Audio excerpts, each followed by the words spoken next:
senjata ini jadi momok buat Putin di perang Ukraina. Dan tantangan yang dihadapi Rusia itu sebenarnya kita mesti paham. Kalau tadi saya lihat seolah-olah ini kok jadi kayak iklan Ukraina menderita banget. Ini harus dilihat bahwa tantangan yang dihadapi Rusia juga nggak ada bandingannya. Tidak pernah dalam sejarah ada perang model begini. Semua jalur diplomasi ditutup, semua cara mau berdiplomasi juga dihindari. Diplomat Rusia dikucilkan, gitu kan. Belum lagi sanksi-sanksi dan lain-lainnya. Jadi bentuk konfrontasi perang ini nggak pernah terjadi seperti ini, nggak pernah terjadi sebelumnya. Dan attitude dan arogansi dari Global North atau negara-negara Amerika dan kawan-kawannya ini membuat tidak membuat ruang untuk apapun yang bisa dilakukan Rusia. Karenanya Presiden Putin menyatakan dengan tegas dalam pidatonya kemarin bahwa Rusia akan ini menentukan masa depan Rusia yang baru sebagai negara yang akan bangkit apapun yang dilakukan oleh Barat bersama-sama Amerika Serikat. Kemudian Rusia melakukan partisipasinya dalam persetujuan New START, itu juga menjadi penting, tanda menjadi babak baru bahwa semua hulu ledak nuklir Rusia itu mungkin Jakarta, CNBC Indonesia. Invasi skala penuh Rusia ke Ukraina telah melewati 1 tahun. Tahun kedua serangan agresi Rusia terhadap tetangganya sejak 2014 ini diprediksi akan dimulai dengan pertempuran sengit di sepanjang front selatan dan timur.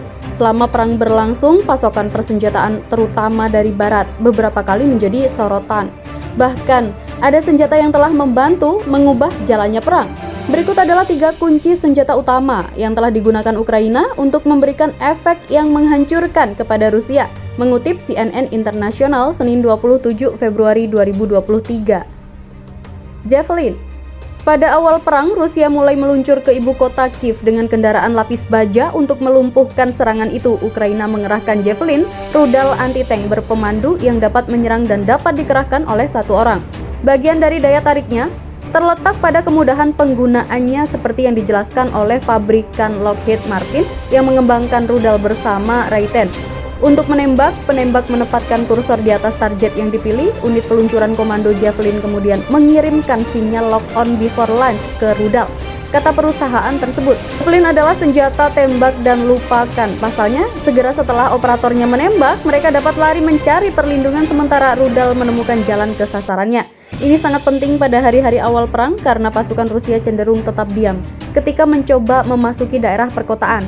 Seorang operator Javelin dapat menembakkan dari gedung atau di belakang pohon dan pergi sebelum Rusia dapat menembak balik.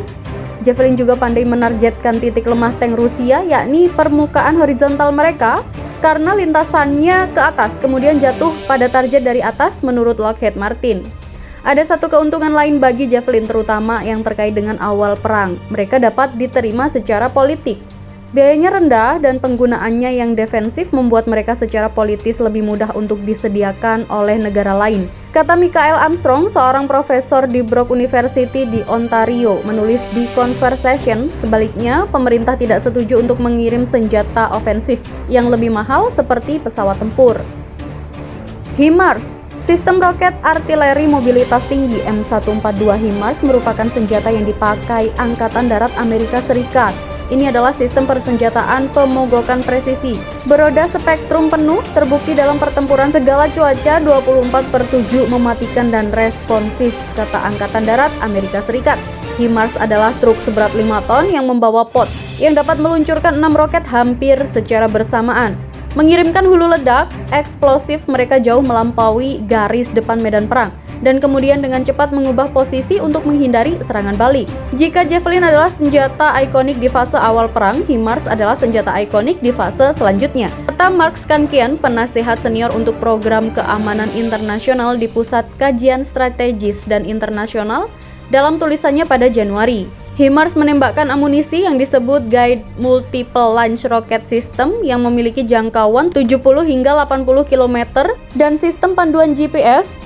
Mereka membuat sangat akurat dalam jarak sekitar 10 meter dari target yang dituju.